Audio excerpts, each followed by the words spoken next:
believe in God?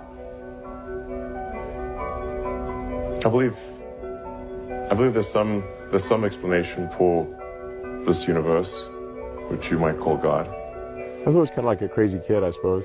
I was just very curious about the world and how do we come to be here? What's the meaning of life and all that? And I always had a really intense desire to understand things and learn. Yeah, I mean, I had sort of an existential crisis, I guess, when I was 11 or 12 or something, to try to figure out what it's all about, you know. And ultimately came to the conclusion that we don't really know the answer, but if we increase the scope and scale of civilization, then we have a much better chance of understanding the meaning of life and why we're here, or even what are the right questions to ask. So therefore, we should strive to expand the scope and scale of consciousness to better understand the questions to ask about the answer that is the universe. Yeah. I was confident that at the time that we launched, that no one could think of anything at all to do that would improve the probability of success.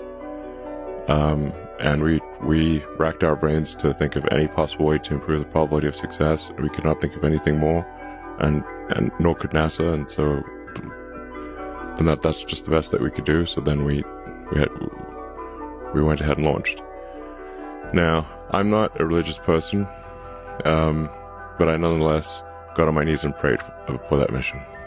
My question is, do you think there is other intelligent life outside the Earth? It seems probable, but I think this is one of the great questions in physics and philosophy, is where are the aliens?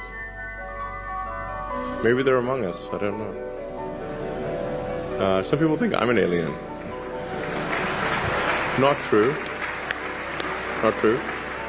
But maybe we are alien. Of course I'd say that, maybe wouldn't we I? are alien, Alan.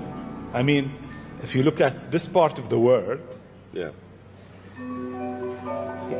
they believe that human beings are not from Earth. They came from somewhere else. Eve Maybe. and Adam came from somewhere else to Earth. So in a way, human being alien to this land. Do you think we'll make contact with alien within the next 50 years? Well, that's a really tough one to say. I mean, if there are super intelligent aliens out there, they're probably already observing us. That would seem quite likely, and we just are not smart enough to realize it.